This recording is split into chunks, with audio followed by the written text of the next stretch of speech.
Hi, it's Kevin May from Phocuswire.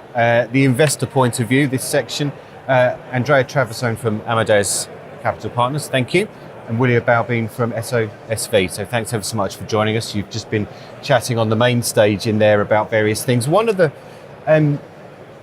elements that we wanted to pick up, and this is something that Sue Hoon and I were talking about yesterday, when she was bringing up this idea that that's not an idea, it's the reality that she's been hearing from people, which is this, in China in particular, we're entering this kind of winter period in terms of investment, whether it's slowing down or it's the Series A's and the A's and the B's are kind of drying up. Just both of you, I mean, we'll start with you, Andre. Do you agree, and what's your kind of sense on how that's come about and how are they going to get out of it? Well, I think it's all relative, right? I think William mentioned it in the panel. What is a Chinese winter for Europe is a tropical summer. What I mean is that, probably they've come down from, tens of billions a quarter to tens of billions a year. So it's still a huge investment market, and it's still much bigger than many other regions. So I think it's all relative. And I think it's just a function of the market development. As any venture market, as it develops, there is a lot of capital influx when the first returns are made, and then there is a concentration into highest performing managers, which inevitably means that it shrinks the market a bit. But it's just an element of the evolution of the market. So to be honest with you, I don't see a winter in China. The thing that has changed is that Chinese investors started to invest in Southeast Asia, India first, but now in Southeast Asia too. And so comparably, I wouldn't call it a winter. Is it more of an autumn rather than a winter? Or? Last year, for the first time ever, Chinese numbers, they are inflated a bit, so take it with a grain of salt. But supposedly, Chinese VC surpassed US VC, over 80 billion for the year. So it's actually probably more like 60, but who's counting, right? But a lot of that, $14 billion into Alibaba's Ant Financial in one round. So that kind of popped it up a bit. But since September, October, November timeframe, you've seen investment come down maybe 20, 30%. So that's the winter that people are talking about. One of the main reasons for that is that there are many, many funds that started 3-4 years ago, and they received money from the government. The government is out publicly saying that they wanted to invest 250 billion into VCs. I don't know how much money actually made it into the VCs. But for a while, you had $100 million funds popping up like mushrooms. They deployed the capital. They didn't do particularly well. And it was a one-off payment. It wasn't on an ongoing basis. And then the government didn't double down. So you've seen a natural decline there. But the top funds are still deploying capital. They're still raising capital and deploying capital. So yes, it's China is still 4 or 5 times Europe combined VC. And it's still it's still like $50-60 billion. Just William, just give us a sense of what is happening with those. You're funding the stuff that works rather than taking risk on perhaps the idea that's perhaps not proven at scale, for example. Well, the Chinese VCs maybe not necessarily China, but in other markets as well. Yeah, I mean China is pretty unique. I mean, VCs tend to roam in herds, and so they're a little bit like sheep. And sheep, they eat the grass down to nothing. Everything turns brown, and then they all get slaughtered, right? So, and so it's very, very difficult to make money when you've got sometimes 400 companies all doing the same thing, funded by a bunch of VCs, and then you end up with like 2 or 3 winners. So that happened quite a lot. The VCs that are the leading VCs, the ones that have done well, they try and do things a little earlier. And the second thing that's happened in China is before it was like first mover advantage. If you're earlier and you're faster, then you can do well. And what's happening now is more focus on deep tech, because you need to have almost like the US back in the day. In order to make a return, you need to start a revolution. It's a bad word in China, but you need to change the way things are done, and really you need technology to do that. So there's a much greater focus on areas like AI Crypto is illegal, but blockchain is very, very popular. You already have Beijing courts that are using blockchain as evidence in court cases, which is first in the world, right? So there's a real big embrace of deep tech among the VCs. And the second thing is a little bit different. China has never been much of an enterprise market. China is famous for not paying for software. There's not a history of SaaS, software as a service, B2B. But now there's a huge push to B2B because the companies that are competing with each other are under such pressure, such competitive pressure, that they're actually willing to pay for outside tech to give them not just an advantage, but to stay competitive in what is probably one of the most competitive markets in the world. Andrea? In Europe, it's a little bit different in the sense that the market is much smaller, but it's older, so it's gone through different phases of its maturity. So today, there is still a lot of investment in innovation early stage, but it's done by business angel.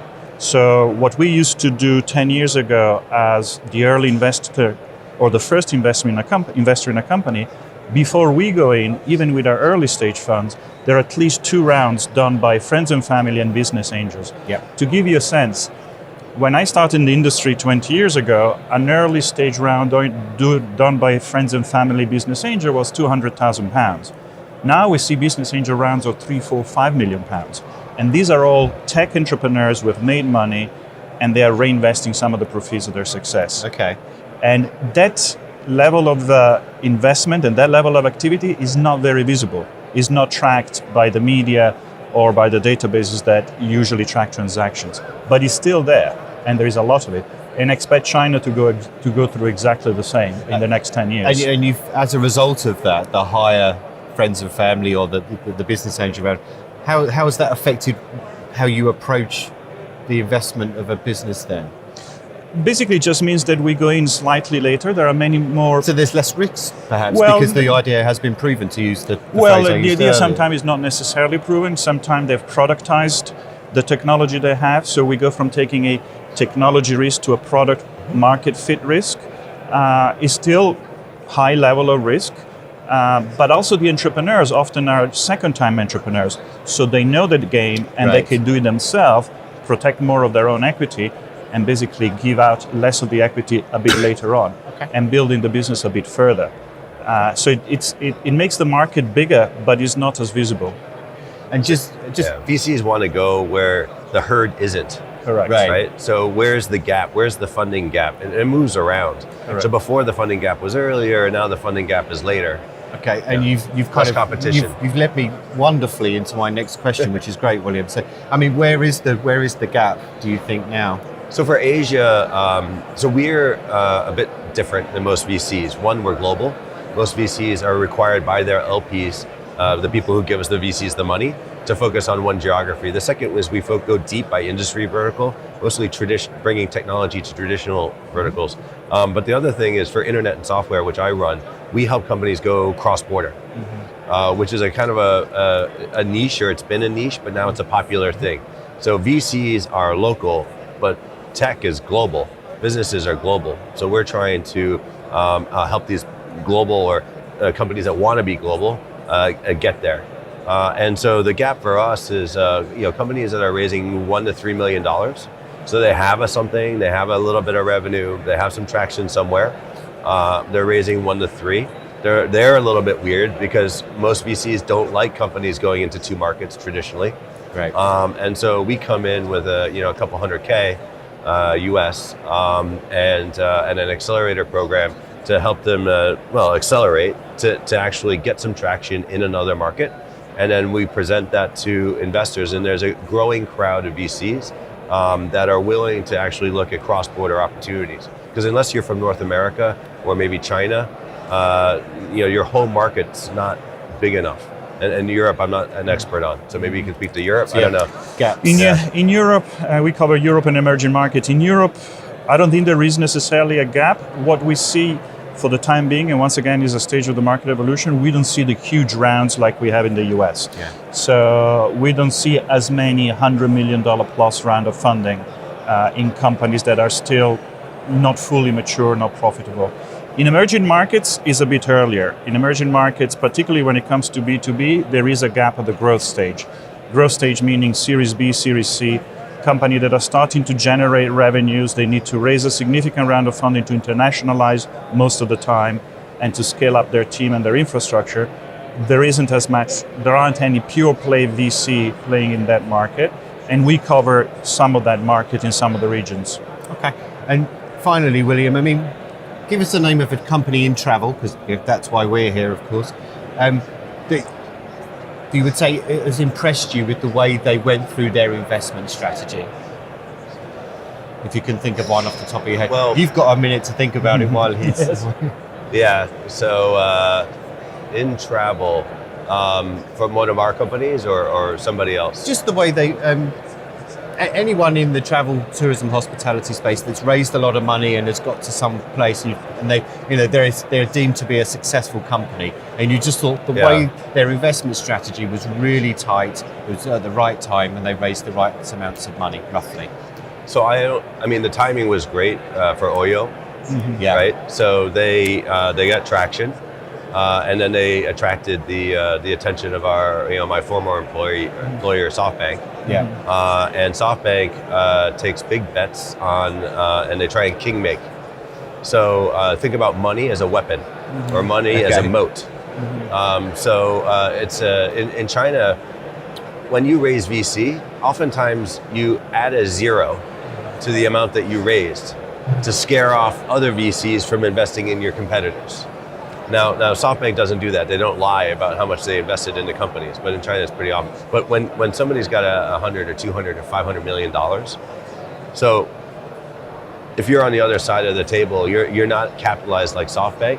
You'll pause before you'll back a competitor to somebody who's got so much cash. Okay. So they got the timing right. The model's great.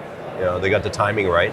And then they got sort of the blessing from the kingmaker. Okay. A company that I think has done it really well is Despegar in Latin America, which they went public and got to significant scale without having raised a lot of capital, but attracting very sophisticated internet investors. So they got to a significant scale on their own, and then they brought the expertise with some cash attached. And scale the business from there, and eventually they got to scale where they could go public, and it was one of the largest IPOs in the US from a Latin American company. And I think that the founders were very smart in the way they did it. Okay. William, Andrea, thank you very much for joining us. Thanks a lot. Thank you.